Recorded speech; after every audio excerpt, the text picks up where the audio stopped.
Hey there, fans of Samurai Combat. This is Mike from the One Stop Co-op Shop, and I'm doing another Kickstarter preview today looking at Senjutsu Battle for Japan. And this is a 2 to 4 player game of Samurai on Samurai Combat, but it also has a solo mode where the preferred method of fighting is to have one player Samurai against 2 opposing Samurai, a 2-on-1 situation. Tough to win. And I'm going to show you how the game plays out today, first going through the basics of play and then doing a full solo playthrough, and then at the end I'll have my impressions and thoughts on the game so far. Feel free to use the timestamps to skip to any of that. But first, a quick disclaimer and reminder that we never accept compensation for our Kickstarter coverage. We just want to help you make an informed decision. And if you like what you see on the One Stop Co-op Shop and want to support us, we have a Patreon, we have a weekly podcast, a separate streaming channel, and a Discord. Lots of ways to talk to us and get involved. So as I said, the basic idea is that you are fighting and you're trying to inflict wounds, these wound cards, on the opposing samurai. Anytime a samurai is taking 5 wounds, they are out of the game. So if I can defeat both of these guys before that happens to me, then I win. And the actual gameplay is controlled by these cards. You start with a hand of 5 plus an extra samurai card, which doesn't count as part of your hand and is kind of like your always generically available action. And you draw 1 extra card at the beginning of each turn, and then you pick 1 card to play face down. In a competitive game, each other samurai plays a card as well, and you reveal them all at the same time. But in this case, you pick your card, and then you reveal the top card of each AI deck, and you resolve the cards in speed order. So to look first at a player card, there's a few things going on. The value in the upper left is the speed of the card, in this case 5. And between the AI and the player, cards are resolved in speed order from highest to lowest, so this will be right in the middle.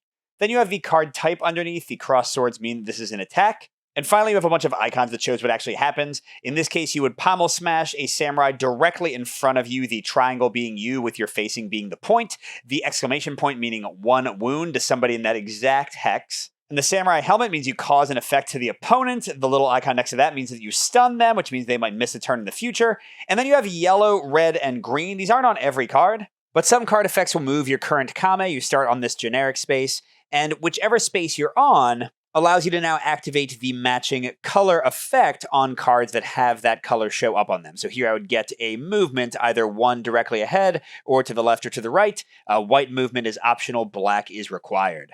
And speaking of movement, besides actual hex movement, you also have facing turns because you can't just turn as much as you want. You need to play card effects to allow yourself to turn. So I'm going to move in along, trying to flank these guys, get them between each other, get out of their front facing. They'll be trying to kill me. And a very important concept to understand are block cards, which have this shield icon.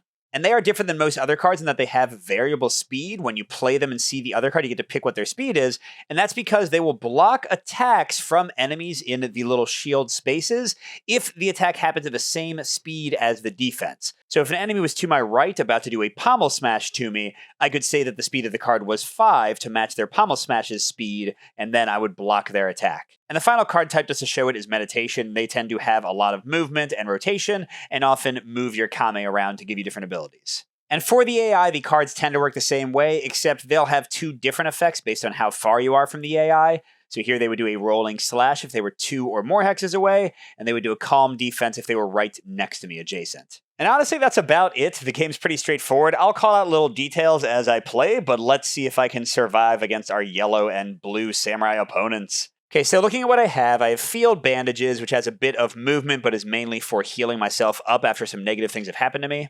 I have Wild Swing, which does a ton of damage, but forces me to actually discard a card. I've got a more basic meditation that lets me move a nice bit. 1 defense, 1 basic attack, and then a taunt that also lets me move. And I think I'm going to use the taunt because it has this additional ability. It says your opponent returns to their little starting space for the kame, but the AI doesn't have one of these boards, so that effect won't do anything for them. So yeah, I'm just going to go ahead and do this. So I pick taunt, and then I reveal for blue and yellow. And they're both, of course, very far away from me, so it looks like blue's going to go first with a dash down strike. Then I'll do my taunt at speed 6, and then with speed 2, yellow will do their calm step. So first is blue. He's got his sword held in front of his face, and he has 1 force movement and 1 of 3 hexes in front of him. And the AI will always move towards my front, so he's going to choose to go there. And then once they reach you, they try to circle around to your back. But that's it for him because he can't do the attack. Clearly, I'm not 1 hex away, so he's done. So for me, the black is a forced movement, but I can move in any direction. I'll kind of head towards them. I don't want to be boxed in. Or actually, you know what? Let's go diagonally because then I have an optional movement forward, which I will do. And then I could turn, but I'm still facing straight towards them, so I'm not going to do that. And this is discarded. And finally, yellow with his calm step. Well, now that I've moved, he's going to go this way, and he gets an optional turn, but he doesn't want to turn because he's already facing towards me. So here we go. After one round, we're already quite a bit closer to each other. And if I now had more than 5 cards, which is my character's hand limit, not counting the samurai card, then I would have to discard back down to 5, but I'm fine. I'm just going to draw for the next round. And I got an emergency block. Can be very fast. I can turn, retreat 1, and block, which is a pretty great one because like if they both try to attack me, I could set myself up at a very high speed to block one of them and then maybe back up out of range from the other one. But it punishes you by returning your Kame to its basic state. Yeah, that's one I might want to save. So I think Deep Meditation with some movement and circling and the ability to draw some cards, I think that'll all be good. Ooh, and it switches me to yellow, so I'll get some bonuses. Yeah, let's play this one, although it is very slow. Meanwhile, the AI, let's see. Still far away, so blue's going very quickly, and then yellow with a 3, and then me with my 1. Wow, so blue is just charging forward. 1, 2, no optional turn needed. He's right in my face. And as for yellow, he's also moving 2 and then rotating, and they want to avoid collisions. So I guess he'll go like 1, and then I think they prefer to go around my left side, so right there. And he wants to turn to face me as much as possible, but I'm more in this direction than that direction, so he'll stay with the same facing. And finally, we have my Deep Meditation, so let's go this way. I want to try to keep them between each other and maybe rotate like that, since they're both kind of coming from there. And then I can draw 2 cards, review my opponent's hand. Well, AI doesn't have a hand, so I'm just going to draw 2 cards, then I will have to discard, but it'll give me some options, and I'll switch to my yellow Kame. Let's see, I have to get rid of 2 of these. Oh man, every card except the Wild Swing has a yellow effect, most of which let me draw more cards. That's kind of cool. Or make the enemy discard 1 card, which again, I don't think does anything. Actually, you know what? I think they do discard 1 card from the top of their deck, because every time they go through their little 15-card AI deck, they take 1 wound automatically, so that's still worth something. Let's see, I've got 1, 2, 3 defenses. Oh gosh, 4 defenses, although that's really a healing one.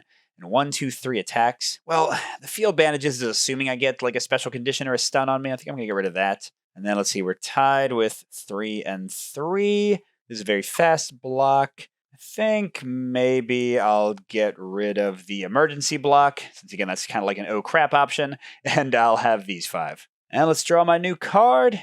Dash Down Strike. So if I have red, it would be faster and 8 speed instead of 6, which would make it tough for them to block.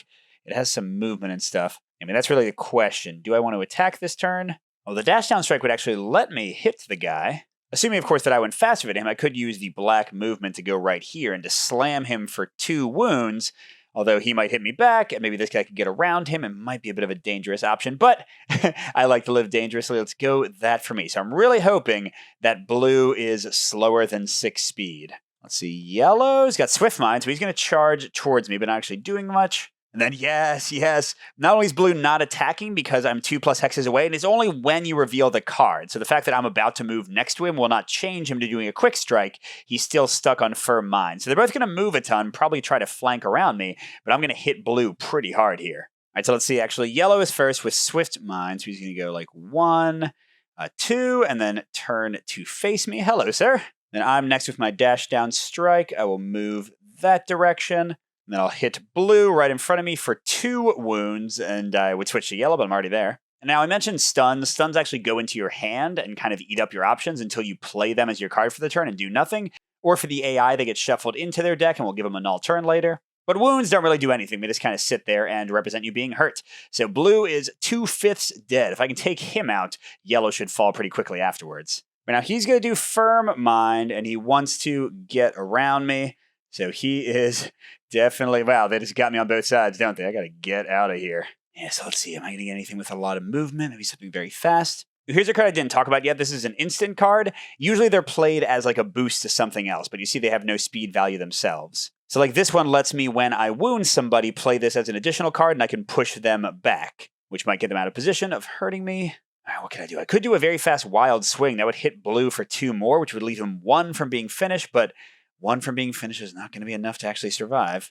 Ooh, I think Circling Defense could be really good. I could block blue, hoping that blue goes before yellow, and then use the movement to get away from one or both of them. Yeah, I like this one a lot for my situation. All right, and then let's see. Our injured friend, I mean, they're both at 1 range. So he's going to do a wild block, which is fine because I didn't attack him. Oh man, but yellow's going to do a quick strike, which is too fast for my circling defense to prevent. That's a 9 speed, and I have a 7-2 speed. All right, so the wild block is basically a null card because he doesn't have any movement with it. It doesn't matter what speed he goes at. He's not doing anything. But the quick strike, he's going to turn to face me optionally, and then he'll hit me for 1 wound. I'm 1/5 dead.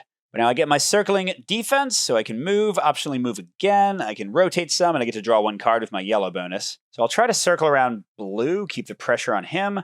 I'll turn 1, and then I guess I can go like here and turn again. I'm not quite in position, but I'm pretty close, and I'm definitely behind him and away from yellow who's trying to kill me. And I get to draw 1 card. All right, so I got a wild block, which can block very quickly, basically anything, but I will have to discard a card. This little red ability means that I can gain a parry and play like an extra card, basically like hit them back, but I don't have red right now, and that seems pretty unlikely. And I do have to discard 1. I'm going to get rid of this staggering blow, since it's kind of an extra thing, and I'd rather have some variety in my defenses and attacks. Now to start the turn, a wild swing. But I'm facing that way, so wild swing hits here and here, so unless I can turn around, I can't even get this guy. Oh man, do I have no way to turn right now? Oh, actually, I do. I always do. So you have this basic samurai card. I haven't actually shown it yet. It's always last in the turn, 0 speed, and I do have to discard another card, so it keeps my hand size basically the same.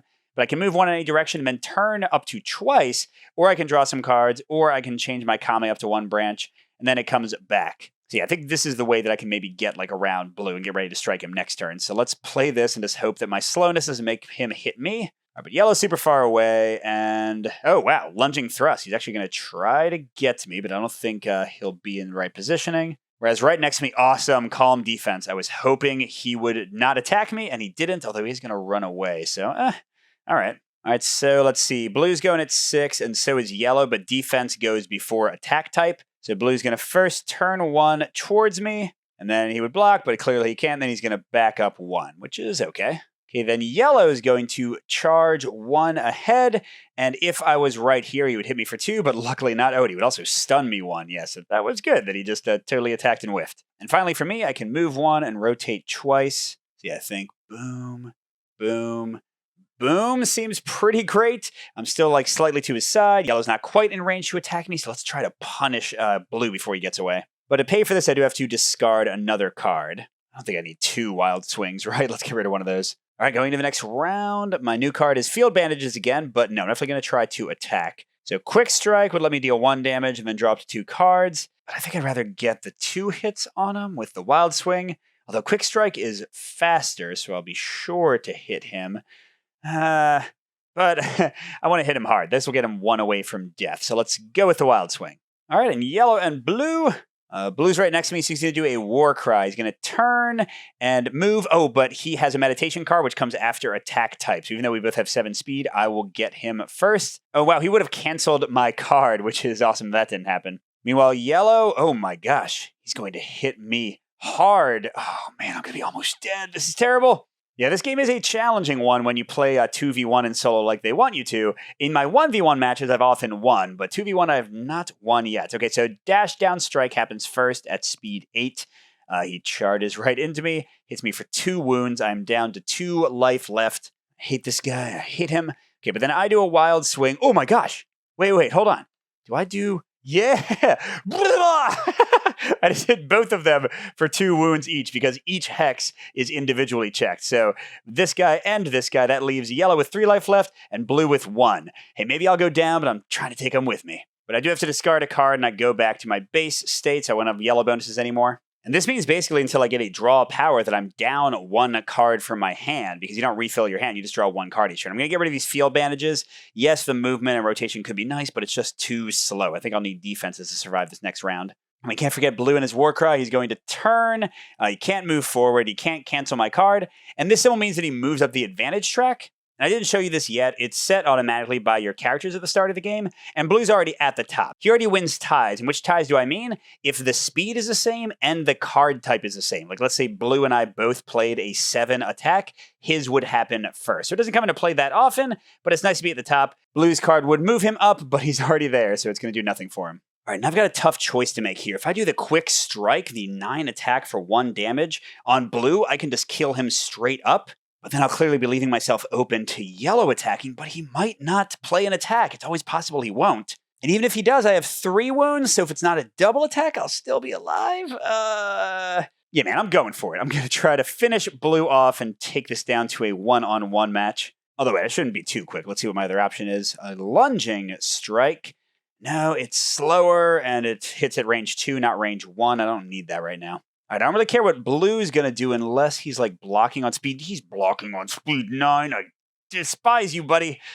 What is yellow doing? Please don't stab me for 2 damage. Okay, so he's doing a horizontal cut for 1 damage, but blue is not going to be dead.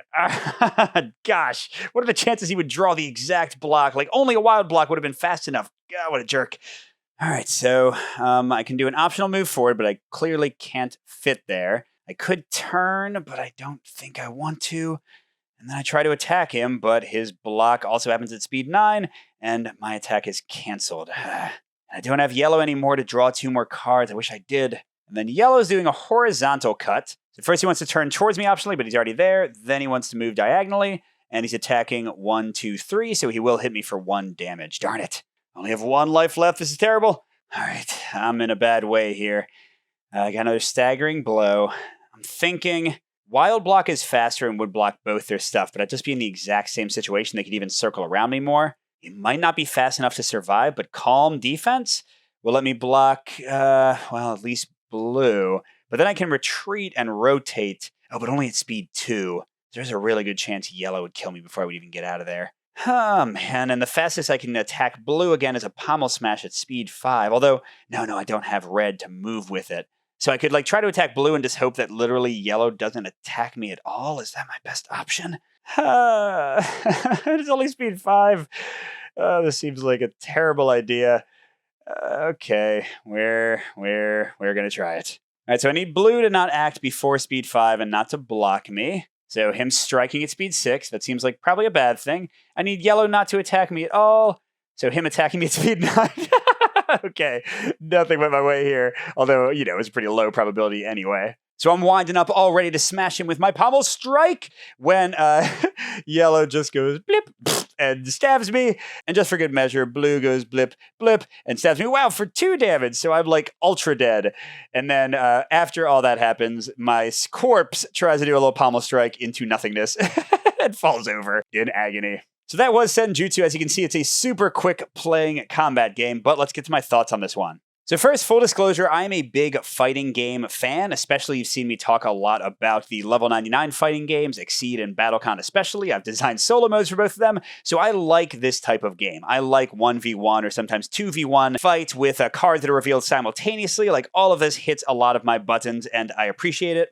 And I think this is a nicely flexible system. Like, yes, 2v1 is very tough, but you could do 1v1 and give the AI more life or start with more damage. You could do 2v2 with 2 AI. The fact that the solo mode plays so smoothly, these cards with just distance and movement, they work really well. It's impressive how simple it is to still get them to move intelligently, to threaten you, to try to get around your side. I think that works great. And the reveals themselves, while they'll feel random to some people, again, for my taste, I'm already kind of used to it from other games. So I think it's a lot of fun to find out, do they block at the right time? Does your swing get in? Can you trick them or trap them, or wait until they probably have fewer defense cards in their hand and try to work against them? I think all of that is pretty cool. And I also like this very basic hand management. It's nothing that difficult, but it's cool to see what cards you have and try to sort of spend the abilities while leaving yourselves options. I think it's great that they included this basic card that always lets you move, always lets you fill up your hand, always lets you move your Kame. And, the Kame branch is not incredibly interesting, but it is kind of cool to switch between more offense-oriented or more defense-oriented or card draw.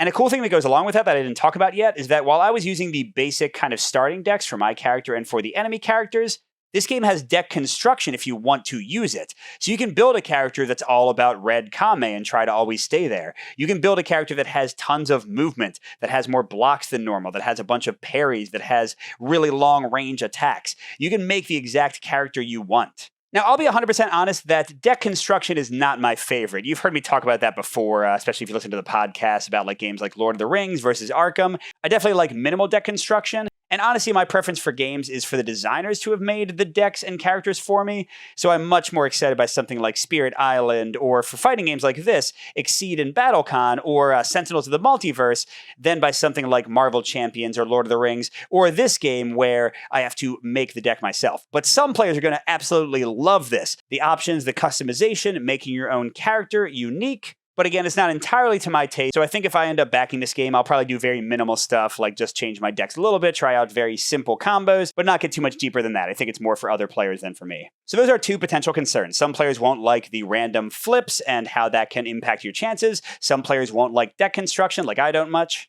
And another one is that the game might feel too light and too quick for some players, although they have said that they're possibly going to add in terrain into the game, which will make things, I think, much more interesting than just this basic board. And I think they're also talking about having like a solo campaign where you bring your character along and have to fight a series of opponents. That totally makes me think of like old video games like Bushido Blades, which I really loved, and this game has like the same frenetic and very quick to die combat. So I'm really excited to see where they're going with that, but I, of course, have not tested it. So just looking at this, it seems like maybe a little simplistic, but still a lot of fun if you like fighting games like I do. So this is something I'd definitely like to play more, both in competitive and solo, and I think solo is definitely a good time. But those are my thoughts on Senjutsu, and I hope it's helpful as you go check out the Kickstarter page for yourself. Good gaming, everyone, and I'll see you at the next stop.